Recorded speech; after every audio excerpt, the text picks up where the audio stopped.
Eles previram guerras, a vinda do Messias, a ascensão e a queda de grandes impérios. Por milhares de anos, as palavras e as visões dos profetas mudaram o curso da história. Nenhum país foi tão influenciado pelas profecias quanto Israel. Desde visões de uma grande rebelião que criou os subterrâneos... É incrível. Infiltrou uma cidade e construiu um reino... Escavado como parte de um esforço militar para lutar contra os romanos. Ao massacre de milhares de bebês... São claramente ossos de crianças pequenas. Ordenado por um governante ameaçado pela profecia de um rei recém-nascido... Este é o lugar mais sagrado na Terra. Foi aqui que Jesus nasceu. E uma fábrica de armas, secreta e moderna, oculta sob uma lavanderia.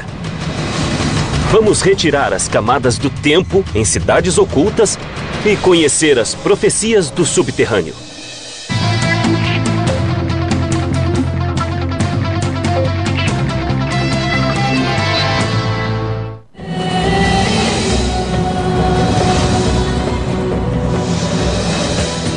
Para bilhões de pessoas, Israel é a terra mais santa do planeta. Seus 5.000 anos de história estão repletos de profetas, messias, guerras e derramamento de sangue. Seu presente é assombrado por fantasmas do passado e profecias do futuro.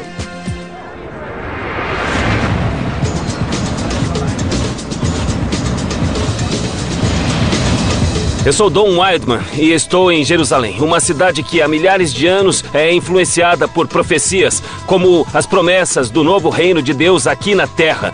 Previsões de guerras sangrentas e alertas do Apocalipse, de Abraão a Jesus e até a Nostradamus. As palavras dos profetas têm orientado reis e influenciado o destino de pessoas comuns como você e eu. Hoje, a cidade antiga que está no cerne das profecias quase desapareceu. Mas se olharmos embaixo das ruas, ainda podemos achar o mundo perdido dos profetas e talvez vislumbrar o futuro. O moderno Estado de Israel foi fundado em 1948. Mas a ideia de um Estado judeu data de milhares de anos atrás, quando os profetas falavam do Messias. No século VIII, o profeta Isaías previu que um Salvador libertaria os judeus de séculos de opressão. Os cristãos acreditam que a profecia se realizou com o nascimento de Jesus em Belém. Mas outra profecia, mais sombria e oculta nos subterrâneos, falava do massacre de milhares de judeus.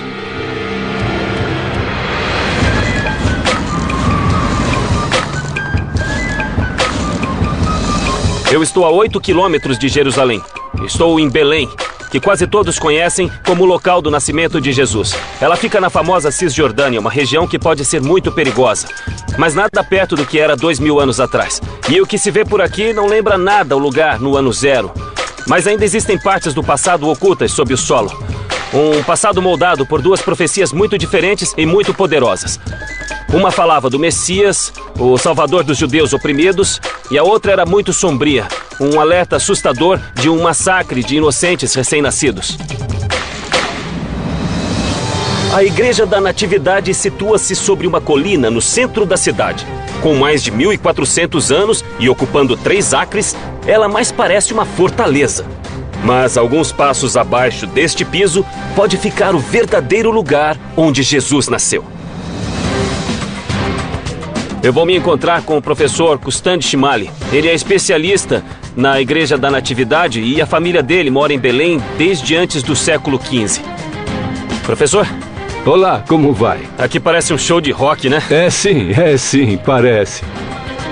Mesmo com a violência tão frequente na Cisjordânia, as pessoas visitam a Igreja da Natividade há 2000 anos. Sim.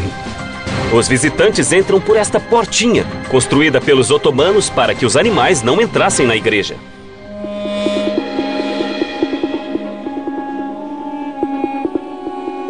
Que bonito. Ela é pequena comparada ao que se vê na Europa. É, mas é linda. Mas este é um dos locais mais sagrados da Terra. Com certeza. E é a igreja mais antiga do mundo. A igreja não é um marco arquitetônico. Mas para milhões de pessoas em todo o mundo, o local em que duas profecias foram cumpridas situa-se em uma caverna escura sob o piso da igreja.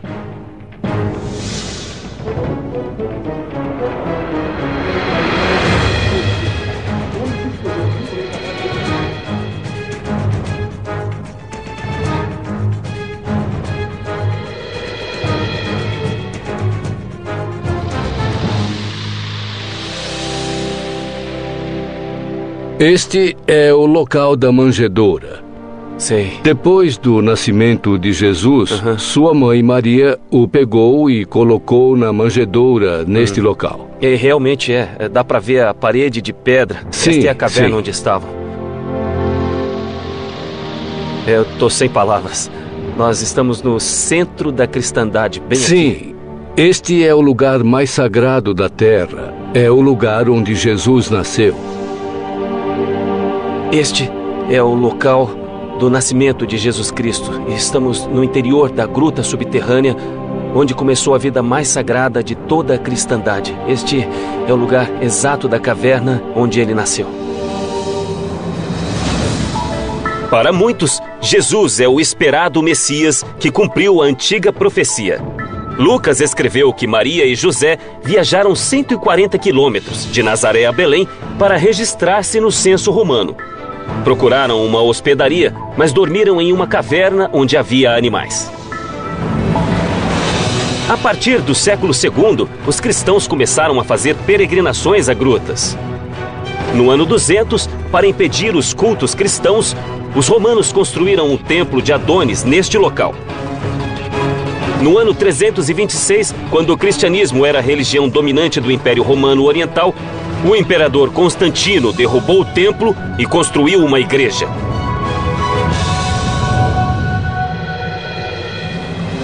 A Igreja da Natividade e o cristianismo ligam o nascimento dessa criança a esta caverna escura. Qual foi exatamente a profecia de Isaías? Que um novo rei nasceria na cidade de Belém e se tornaria o rei dos judeus. Quanto tempo antes de a profecia ocorrer? 700 anos antes do nascimento de Jesus Cristo. Então, durante 7 séculos, as pessoas esperaram essa vinda. A profecia de um rei judeu trouxe esperança aos judeus. Mas Herodes, o rei da Judéia, considerou-a uma ameaça. Herodes ficou cada vez mais paranoico e imprevisível e mandou matar a esposa, o cunhado e 3 de seus filhos. Houve um atentado a Herodes e um grupo de judeus, os fariseus, anunciou a vinda de um Messias. Segundo Mateus, os 3 reis magos vieram do leste, de acordo com outra profecia antiga, a profecia da estrela, que também previa quando e onde o Salvador nasceria. Os reis magos perguntaram a Herodes onde estava aquele que nasceu como rei dos judeus. Ele tinha medo por causa da profecia de Isaías de que um novo rei iria nascer. Ele estava aterrorizado e, como era um homem violento, reagiu com raiva. O que aconteceu foi registrado por Mateus. Esse é o único registro da história, mas seu legado deu forma ao cristianismo desde o nascimento de Jesus. 9 metros abaixo do solo, existe uma triste lembrança de um tirano desesperado por poder. Segundo Mateus, Herodes ordenou o massacre de todos os meninos de Belém com menos de 2 anos. Olha os ossos que estão alinhados e empilhados sob os túmulos. O que esses ossos representam? O massacre dos inocentes ordenado pelo rei Herodes. E quantos foram mortos? Alguns estimam que foram 6.000. Segundo os evangelhos, um anjo avisou José para levar Maria e Jesus ao Egito. Pouco depois, Herodes faleceu por causas naturais. Os ossos dos bebês mortos foram espalhados em túmulos pela cidade. Os ossos recuperados foram trazidos para cá. Esses ossos soltos foram trazidos dos túmulos para cá e colocados em pilhas aqui para serem vistos. Pode-se realmente ver como os ossos são pequenos. Esses claramente são ossos de crianças.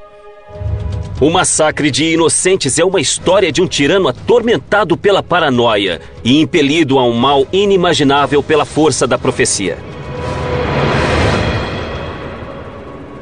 Mas a profecia de um grande rei judeu já era conhecida antes dessa época. No coração de Jerusalém estão as ruínas de uma fortaleza construída pelo primeiro rei dos judeus. Os túneis que passam sob ela foram palco de uma batalha sangrenta, prevista em outra profecia.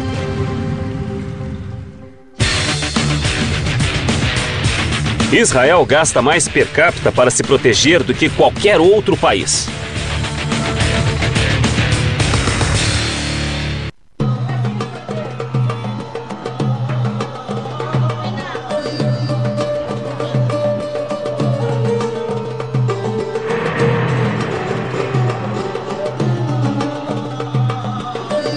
Hoje, Jerusalém é a capital do Estado de Israel. Em 130 quilômetros quadrados moram mais de 700 mil judeus, muçulmanos e cristãos. Sua origem é a antiga cidade de Davi, o homem que transformou uma terra de pequenas tribos em uma nação poderosa. Sob as ruínas da cidade murada do rei Davi, encontramos antigas evidências de duas profecias que alteraram o destino da Terra Santa.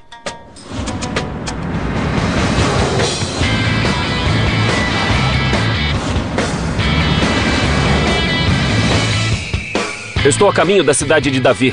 Ela fica bem ali, no final daquela colina. Esta é a origem da antiga Jerusalém, o lugar onde tudo começou. Foi construída milhares de anos atrás, no tempo em que o mundo era abalado pela palavra dos profetas, homens que se acreditavam escolhidos por Deus para transmitir sua mensagem.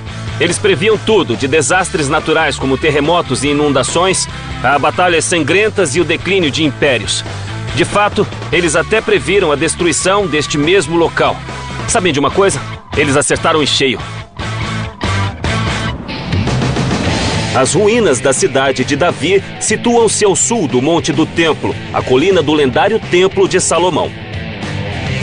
Eu vou me encontrar com Sharash Lo. Esse homem explorou cada centímetro do mundo sob a cidade de Davi.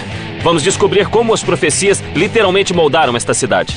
Então a cidade de Davi fica sobre uma colina. Sim, boa parte dela está sob nossos pés. E por que neste local que a cidade se situa? Porque este é o único lugar em que existe água nos montes de Judá. A água era essencial para a cidade, mas os túneis subterrâneos construídos para captá-la seriam palco de uma das batalhas mais sangrentas que a cidade jamais viu. Então, daqui em diante, vamos pelo subterrâneo, é isso? É, o início foi construído e depois escavado. Sei.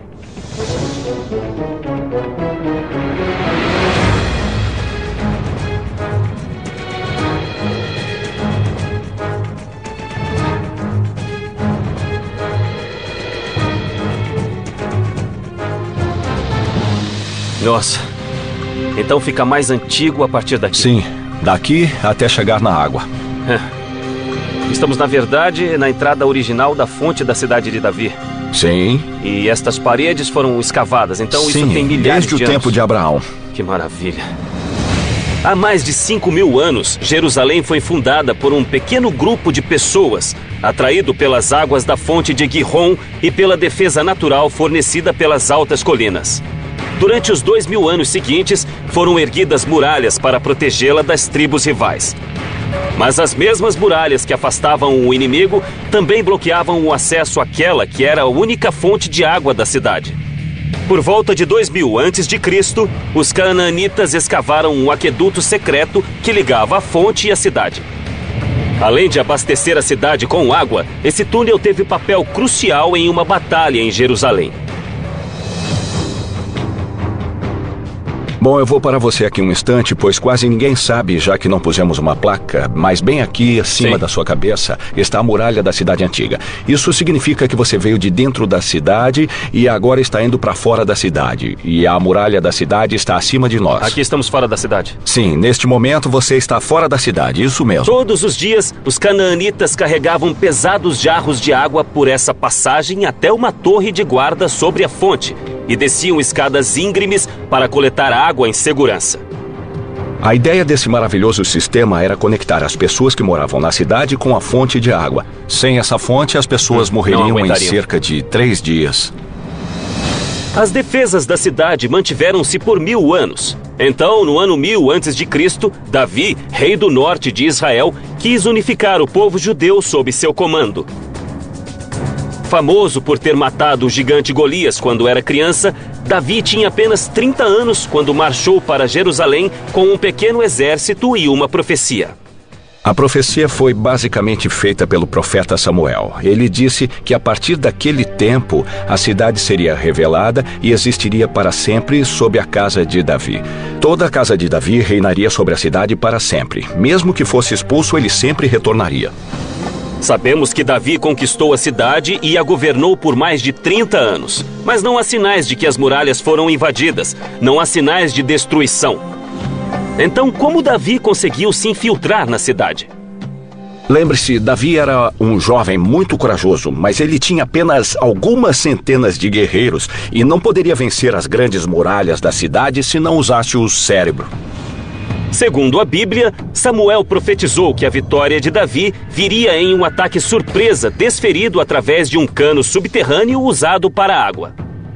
Ele conquistou a cidade não pela força, mas graças a um grupo de poucas pessoas que entrou por este sistema de água e abriu os portões para os outros. Ele veio pelo subterrâneo? Ele veio pelo subterrâneo e pegou todos de surpresa. Durante séculos, estudiosos e aventureiros buscaram um pequeno canal de água, até que os especialistas perceberam que o cano bíblico provavelmente se refere a este túnel. Todo este sistema aqui, que basicamente levava as pessoas até a água, pode ser o cano mencionado na Bíblia. Mas a passagem de Davi por esses túneis era uma parte da profecia, é isso? Claro.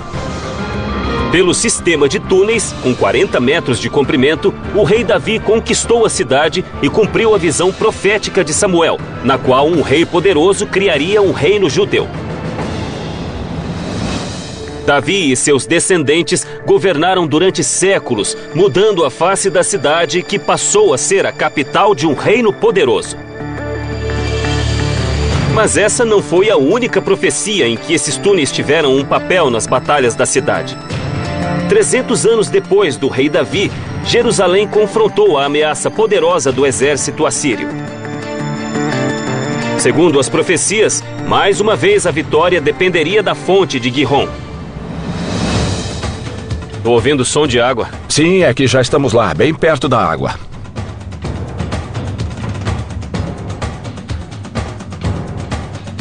Mas esta água é natural? Esta é a própria fonte de Gihon que estamos falando tanto. A fonte foi usada por muitos anos. Mas em 701 a.C., o exército assírio, com 200 mil homens, varreu Israel. O rei da Judéia precisava de uma defesa que salvasse o reino e cumprisse a profecia de Isaías de que os túneis eram a solução. Os assírios tinham conquistado 46 cidades e marcado o local das vitórias com uma pilha de crânios. Jerusalém era o próximo alvo. Conforme o exército se aproximava e os refugiados acorriam a cidade, o rei Ezequias percebeu que um caminho até a fonte não bastaria.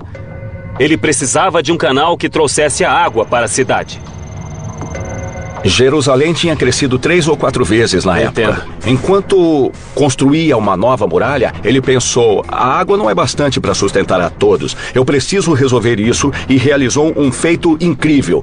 Uma grande obra que foi criar e escavar o túnel de Ezequias, em que estamos entrando agora. O túnel de Ezequias tem 500 metros de comprimento, 100 dos quais sob o solo, e sai do lado ocidental. Há um leve declive da fonte para a piscina de Siloé, que é o extremo do túnel dentro da cidade. Foi tudo escavado à mão e na penumbra, pois em excesso, as lâmpadas de óleo consumiriam o oxigênio. Quando o exército assírio chegou à cidade, o profeta Isaías subiu na muralha e alertou: "Vocês não devem entrar na cidade, assim diz o Senhor, pois estamos prontos." Bom, Isaías sabia que uma nova muralha e este incrível sistema tinham sido construídos. Então este era o conhecimento secreto que Isaías tinha quando fez a profecia? Era. Os assírios sitiaram a cidade por meses, até que foram dizimados por uma praga e recuaram, cumprindo a profecia de Isaías. É por causa desta água, então, que Jerusalém existe hoje? É, achamos que sim. É incrível. Este sistema de água foi criado para a defesa contra os assírios. Esta água vem exatamente da mesma fonte que fluía naquela época. Vamos dar uma olhada. Olha só essa água. Ela corre por aqui.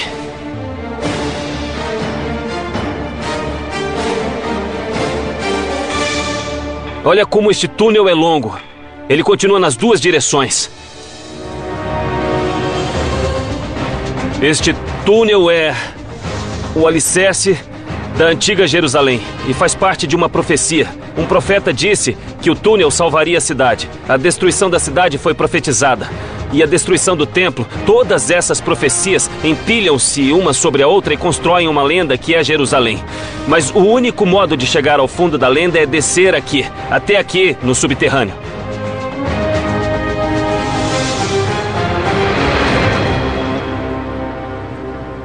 O rei Davi cumpriu a profecia de um reino judeu unificado. Mas em uma terra cercada por impérios, os judeus teriam de lutar para salvar a Terra Santa. Quando os romanos cruzaram o continente, eles resistiram e, mais uma vez, usaram os túneis como campo de batalha.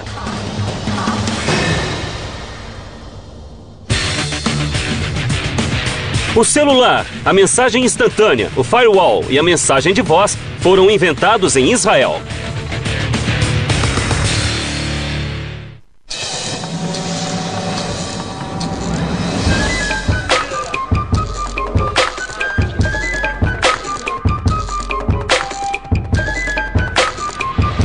A cerca de 20 minutos de Jerusalém, ficam as ruínas de uma incrível fortaleza. Ela se chama Heródion e seu nome vem do rei Herodes, que é famoso por suas incríveis obras de engenharia e também por seu comportamento imprevisível. Mas seus subterrâneos ocultam uma história diferente. A história de uma profecia tragicamente frustrada, de um derramamento de sangue em grande escala e de uma tragédia de proporções bíblicas. Embaixo dessa enorme montanha feita pelo homem, há um sistema de cisternas e túneis que teve papel crucial em uma das maiores revoltas do mundo antigo. Ela foi liderada por um lendário comandante judeu e impulsionada por uma antiga profecia de um Messias. Para os cristãos, ela se cumpriu com o nascimento de Cristo. Vou encontrar o Dr. Barkai, um arqueólogo israelense especializado no passado do Heródion. Bem-vindo ao Heródion. Obrigado. Protegido por uma fortaleza e apoiado pelos romanos, Herodes governou a Judéia por 34 anos, mas seu reino não durou. Depois da morte de Herodes, as lutas internas e a opressão romana provocaram uma revolta, iniciada no ano 66. Nos anos seguintes, os romanos mataram ou escravizaram muitos judeus. O grande templo em Jerusalém foi destruído e a fortaleza do Heródion desintegrou-se. Nossa, então aqui era o palácio. Este é o Palácio da Montanha. Foi acrescentado a um palácio muito maior que ficava abaixo. No ano 132, 60 anos depois da primeira revolta, essas cisternas abandonadas foram usadas para outro propósito quando a Judéia foi surpreendida por uma nova revolta.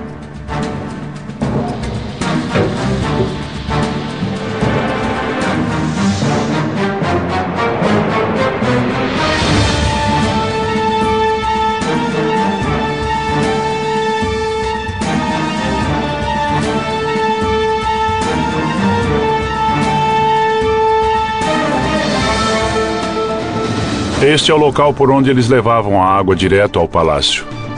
Tudo isto foi escavado? Tudo foi escavado, quase todas as cisternas originais. Saímos em outro lugar. O que é isto? Esta é uma das cisternas originais de Herodes o Grande. Podemos ver algumas marcas da água. O gesso mais acinzentado é um reboco hidráulico. Ele pode conter água até hoje, embora tenha mais de 2.000 anos.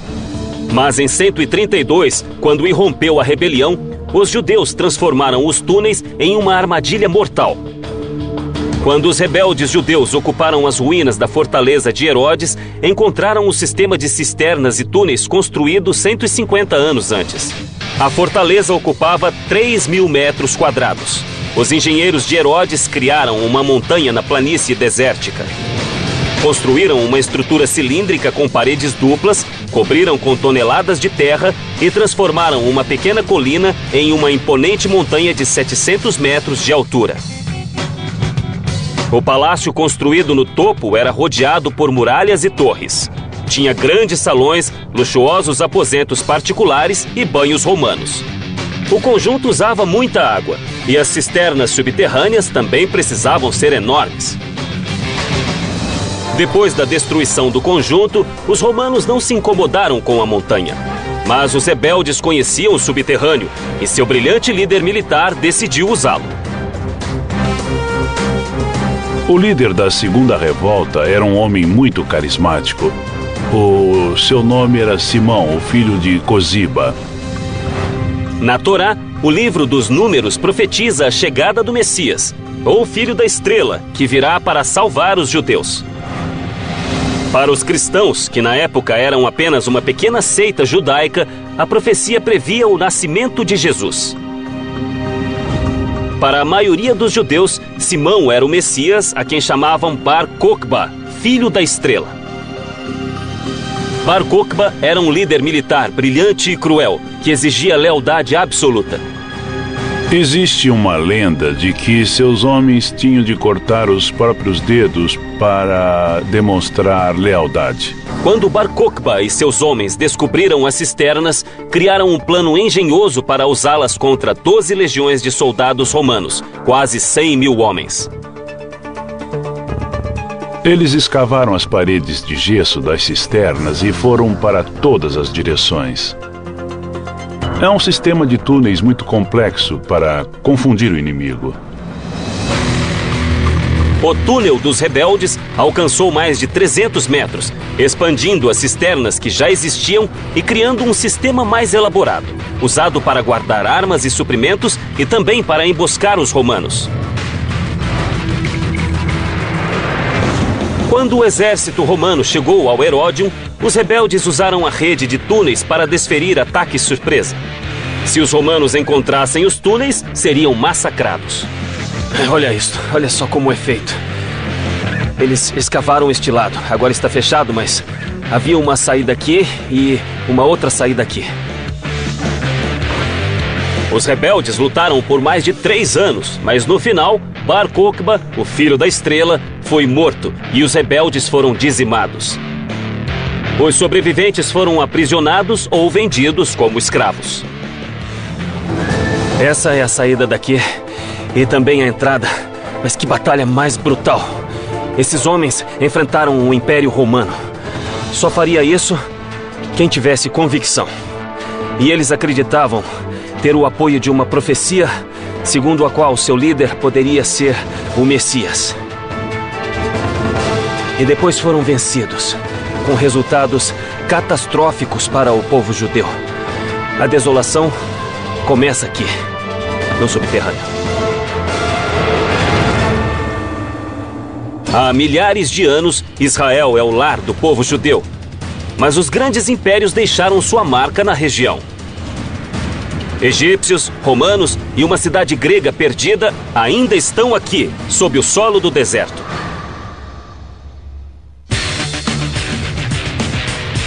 Israel tem o maior número de universitários formados per capita no mundo.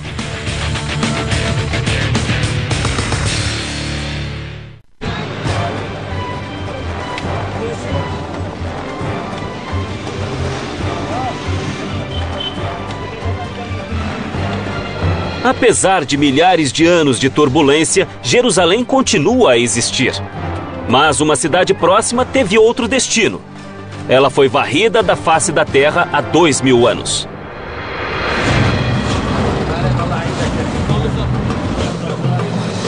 Estou a 56 quilômetros de Jerusalém, nas ruínas de uma cidade antiga chamada Maresha. Bom, eu admito que não parece muito, mas acredite em mim. Há um outro mundo oculto bem embaixo dos meus pés. Por quase 1000 anos, este foi um sangrento campo de batalhas entre os pagãos que viviam aqui e os hebreus de Jerusalém. Quando essa longa e violenta guerra irrompeu, só havia um refúgio seguro, que fora construído cuidadosamente por séculos. Uma outra cidade, subterrânea. Vou me encontrar com Nahum Sagiv, um arqueólogo que irá me mostrar o subterrâneo. Nahum? Olá, Dom. Como vai? Então esta é Maresha. Sim. Você vê que temos as ruínas da antiga cidade de Maresha. As descobertas aqui vêm do período helênico, ou seja, do 3º e do 2º séculos antes de Cristo. E a cidade era densa? Havia muitos prédios? Estamos falando de 10 mil pessoas juntas. Já havia pessoas aqui 900 anos antes de Cristo, mas Maresha floresceu no século IV antes de Cristo, quando Alexandre o Grande conquistou a região. Ele pretendia expandir a cultura grega e Marecha tornou-se um centro vital para a sociedade helênica, atraindo outros pagãos durante 200 anos. O reino de Alexandre fora previsto pelo profeta Daniel, mas não era difícil prever problemas para uma cidade pagã no centro do território judeu. Em 113 a.C., uma guerra decisiva com os macabeus, guerreiros judeus vindos de Jerusalém, destruiu o sonho de uma grande sociedade grega e transformou Marecha em cidade fantasma. Hoje Marecha desapareceu, mas o mundo subterrâneo de Alexandre o Grande ainda está aqui.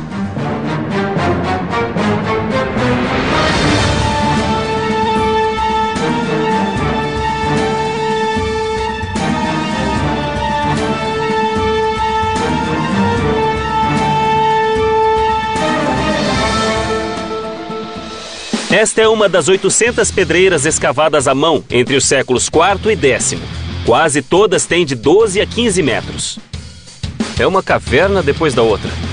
Exatamente. Temos um grupo de dezenas de cavernas em sino muito grandes, muito altas. Todas elas são conectadas, é incrível. Esta foi uma grande operação de mineração. O calcário extraído dessas cavernas foi usado para construir Marecha, mas exigia manutenção constante. Eles usaram para construção, mas para mantê-lo é preciso rebocar as pedras. Se não houver população que continue a rebocar as pedras, elas irão desaparecer. Abandonadas há séculos, as casas de calcário de Marecha desmoronaram. Mas uma parte vital da cidade, remanescente dos gregos, permaneceu abaixo da superfície, a salvo dos cortantes ventos do deserto. Olha isto.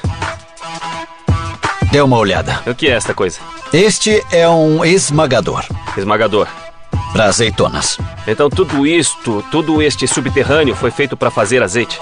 Nós acreditamos que este tipo de esmagador chegou depois da conquista de Alexandre o Grande. 20 dessas antigas fábricas de azeite foram encontradas até agora. Elas abasteciam a cidade e exportavam 190 toneladas por ano. Há 20 anos, Nahum e seus colegas escavam esta área. Teve que tirar muita terra, hein? Removendo 2.000 anos de detritos e revelando grandes câmaras subterrâneas. Uma das maiores salas que encontraram em Marecha, que lindo, foi esta. Uma sala não para a realeza, mas para pombos.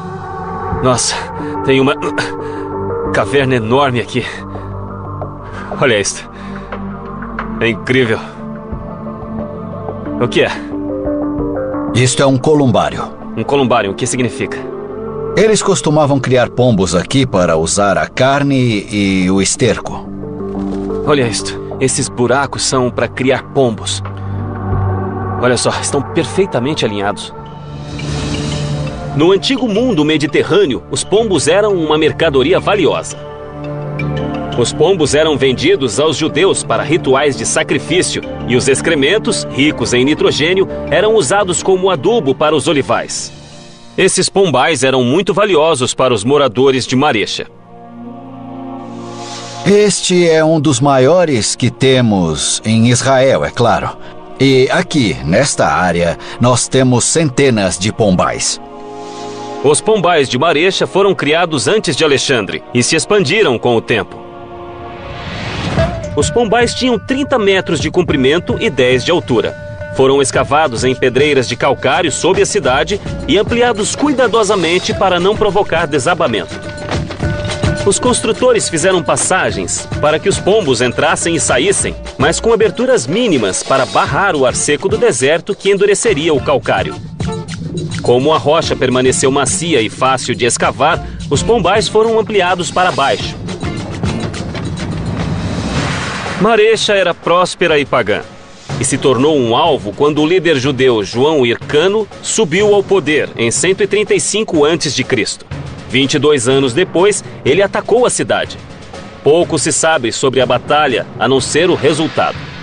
Hircano I conquistou toda a região e obrigou o povo a se converter ao judaísmo. Então quer dizer que ele baixou uma lei. Ou você se converte ao judaísmo ou então morre. Exatamente.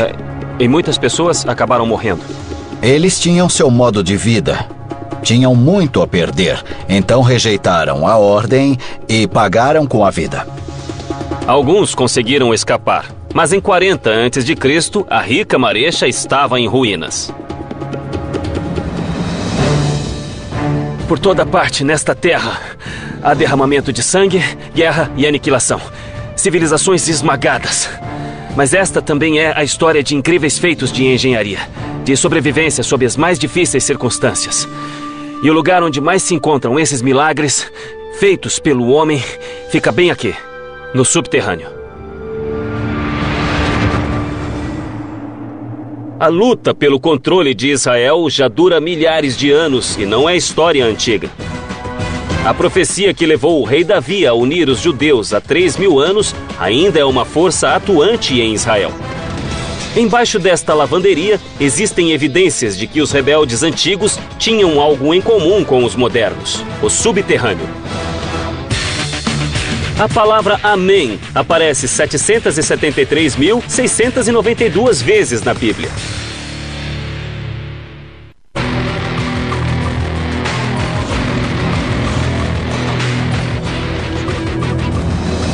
Em 1945, Jerusalém e o resto de Israel eram parte da Palestina, controlada pelos ingleses. Mas os 500.000 judeus que viviam aqui estavam determinados a cumprir a profecia de Ezequiel, de que Deus iria reunir seu povo e reconstruir Israel.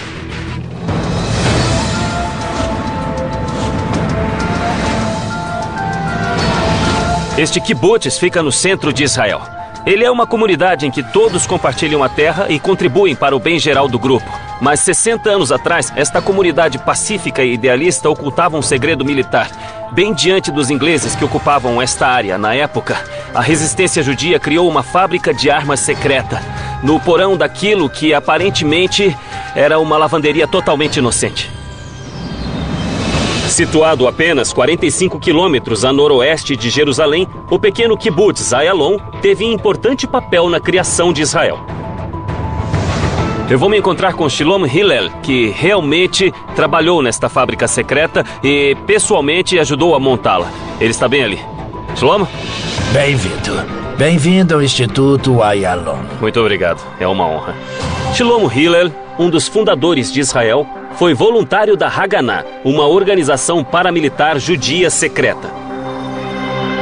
Desafiando os vizinhos árabes hostis e as forças de ocupação inglesas, Shlomo arriscou a vida nesse kibbutz. Aqui embaixo? Sim.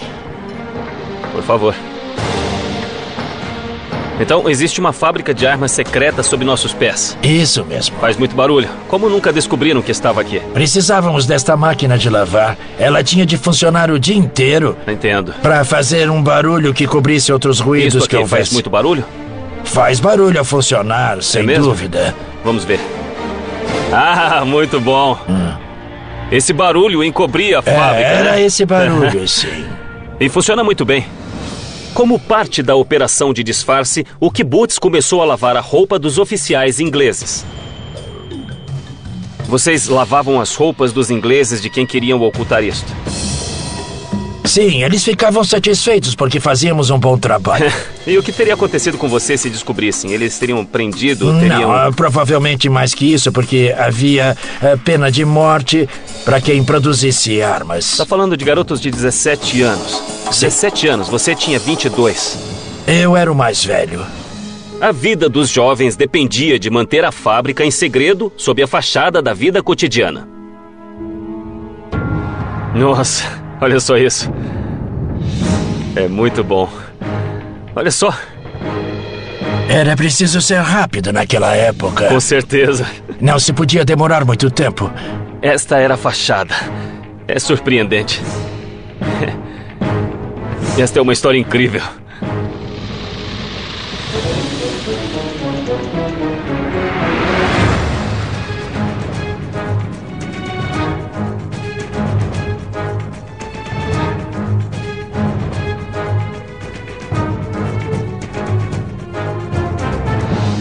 Que coisa incrível. Fica cerca de 8 metros abaixo da superfície. 8 metros abaixo? Sim. É cerca de 20 pés. O espaço está como era na época? Exatamente.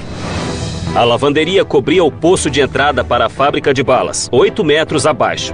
Nos fundos da lavanderia havia uma padaria que ocultava outra entrada. As paredes de concreto e o teto da fábrica de 160 metros quadrados eram reforçados com ferro. O que vocês fabricavam aqui embaixo? Munição. Um único item. Balas para a metralhadora Sten. A Sten era uma metralhadora inventada pelos ingleses. Era barata e fácil de produzir e disparava mais de 500 rajadas por minuto. A Sten usava balas de 9 milímetros chamadas Parabellums, que significa preparar para a guerra.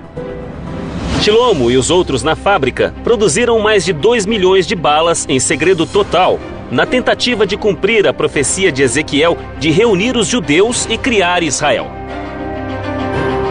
Bem, isso aconteceu em 1945. Foi no final da Segunda Guerra Mundial. Nosso povo começou a entender que havia uma possibilidade, provavelmente pequena, de que se decidisse criar o Estado de Israel depois da Segunda Guerra Mundial, depois do Holocausto. Seria muito diferente, porque nós teríamos de enfrentar os exércitos dos países árabes vizinhos. E vocês sabiam que estariam sob ataque? Hoje Israel tem um dos exércitos mais poderosos do mundo e ainda está cercado por inimigos. Em 1945, os colonos judeus estavam desarmados e corriam perigo. Os jovens do kibbutz de Ayalon decidiram fazer algo. Construíram a fábrica de armas e contrabandearam os equipamentos da Polônia. Como funcionava? Me conte como é que vocês faziam as balas. Bem, tudo isso funcionava com eletricidade e fazia muito barulho quando estava ligado. Nossa, olha, era assim que isso funcionava? Era assim, sim.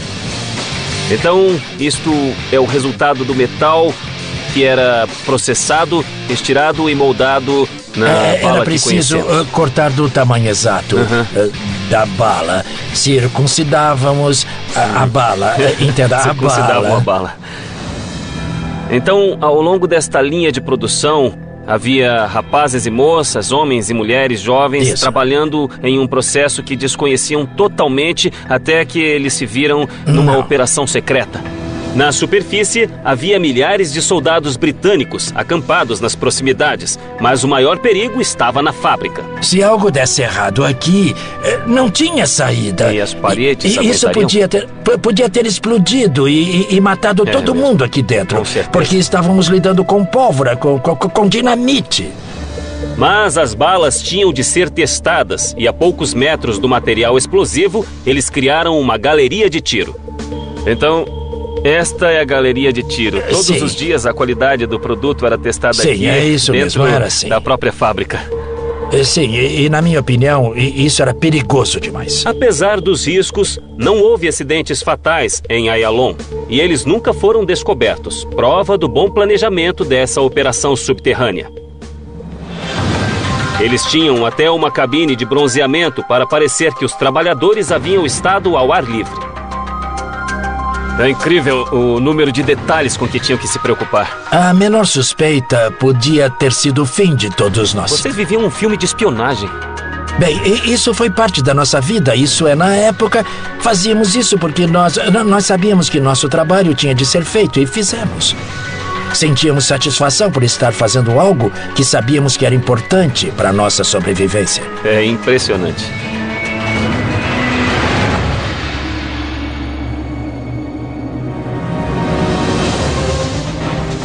Por milhares de anos, as palavras dos profetas influenciaram Israel.